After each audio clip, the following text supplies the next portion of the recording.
कहानी का शीर्षक बेड़ियाँ। सूर्यकांत जी शहर के जाने माने व्यापारी हैं।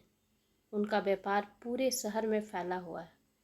नील उनका बेटा एमबीए करके अपने पिताजी का व्यापार बड़ी सुघड़ता से संभाल लिया। अब उन्हें नील के लिए एक सुंदर और सुशील पत्नी की तलाश थी। बहुत जांच परख करने के बाद न्यासा उन्हें पसंद आई। नील और न्यासा की बड़ी धूमधाम से विवाह हो गया। नील सुंदर पत्नी पाकर बहुत खुश हो रहा था। नील के माता पिता उन्हें घूमने फिरने की पूरी आज़ादी दिए हुए थे। नील अब व्यापार का और भी विस्तार करना चाह रहा था, इसलिए उसका विदेश भी आना जाना शुरू हो गया। जब भी वो किसी क्लाइंट से मिलने विदेश जाता तो न्यासा को भी अपने साथ ले जाता। दोनों घूम फिर भी लेते और अपना काम भी कर लेते। न्यासा की खूबसूरती नील के मित्रों के साथ साथ पूरे परिवार में चर्चा का विषय बना हुआ था। नील अपने मित्रों से न्यासा की खूबसूरती का प्रशंसा सुनकर बहुत खुश होता। परिवार वाले भी उनकी तारीफ करते नहीं थकते थे। 2-3 साल कैसे निकल गया उन्हें पता भी नहीं चला। न्यासा अपनी सहेलियों को माँ बनते देख नील से इच्छा जाहिर की, परंतु नील पूरी तरह से नकार दिया। न्यासा को समझाते हुए कहा, न्यासा, मैं भी बच्चा चाहता हूँ, परंतु अभी नहीं। अभी मुझे व्यापार का और विस्तार करना है।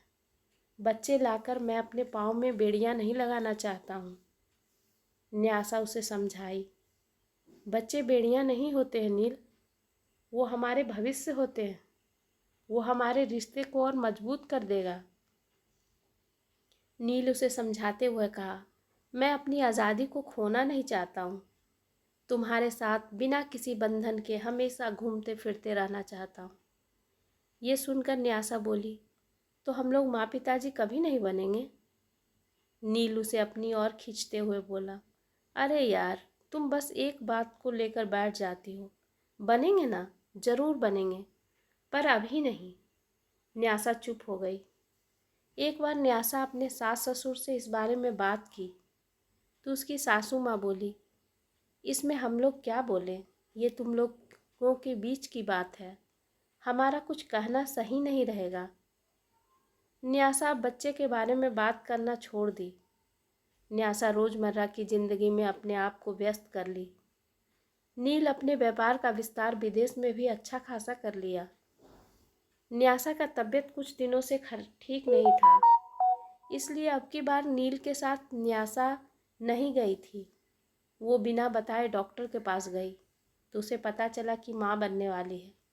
ये जानने के बाद न्यासा खुशी खुशी नील के घर आने का इंतज़ार करने लगी। जब नील वापस आया तो न्यासा उसे बताई तो नील गुस्से से चीखने लगा, ऐसे कैसे हो गया?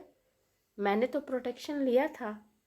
न्यासा बोली, कभी कभार गलतियाँ हो जाती है, भगवान की मर्जी समझकर इसे स्वीकार कर लेते हैं।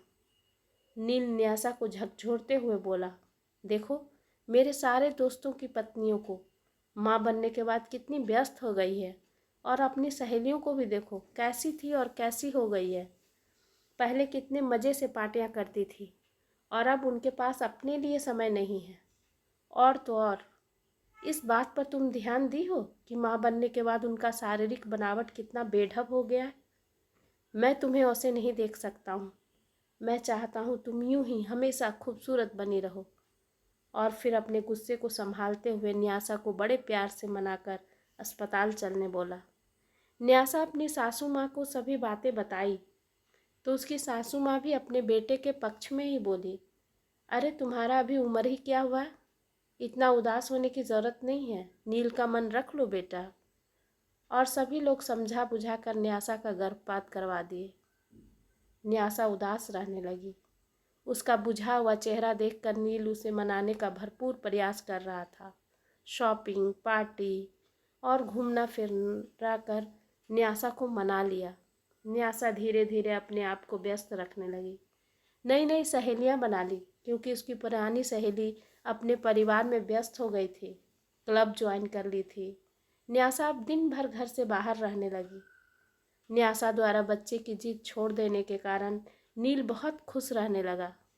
नील और न्यासा एक खूबसूरत जोड़े के रूप में जाना जाता था। शादी का 6ठा सालगिरह था। सभी दोस्तों और रिश्तेदारों को बुलाकर बड़ी धूमधाम से अपना 6वां सालगिरह मनाया।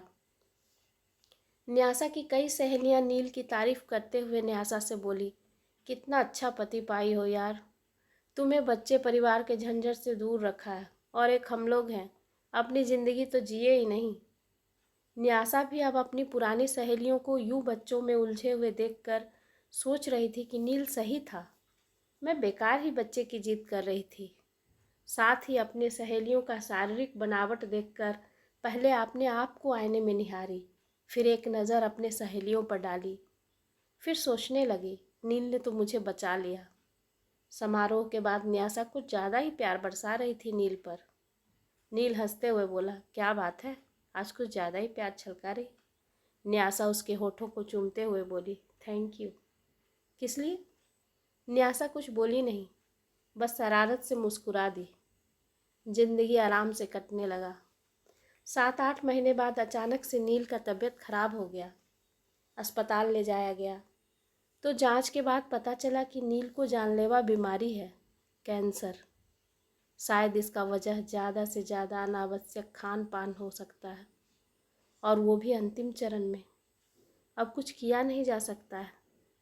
दवा के सहारे जितना दिन, कितना दिन, ये बता नहीं सकते हैं। घर में मातम छा गया। नील के माता पिता अपने जवान बेटे को इस हालत में देखकर गुमसुम हो गए थे। नील को अस्पताल में भर्ती करा दिया गया। एक दिन न्यासा नील के साथ अस्पताल में बैठकर बातें कर रही थी तो अचानक वो बेहोश हो गई। डॉक्टर जब उसका जांच किए तो पता चला कि माँ बनने वाली है। परिवार के सभी लोग ये समाचार सुनकर खुश हो गए। जब न्यासा को होश आया तो वो नील के कमरे में आई और बोली, नील ऐसे कैसे, तुमने प्रोटेक्शन नहीं लिया था?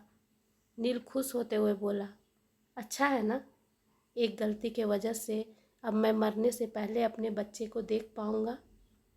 न्यासा बोली, ये तुम क्या कह रहे हो, बच्चा? नहीं नहीं, बिल्कुल नहीं। नील उसके हाथों को पकड़ते हुए बोला, न्यासा तुम्हें तो मेरी हालत पता है ना। नील के माता पिता बोले, बेटा मेरा नील तो नहीं रहेगा, कम से कम नील के अंश को देख कर ही हम लोग जी लेंगे। न्यासा बोली, नहीं बिल्कुल नहीं, मुझे मेरे पाँव में बेड़ियाँ नहीं चाहिए। ये कहते हुए वो नर्स के साथ ओटी में प्रवेश कर गई। नील और उसके माता पिता अपने आप को और उस बेला को कोस रहे थे जब वे लोग ने न्यासा का जबरन गर्भपात करवाए थे। धन्यवाद दोस्तों। अगर आपको मेरी कहानी पसंद आए तो कृपया लाइक करें और सब्सक्राइब करें।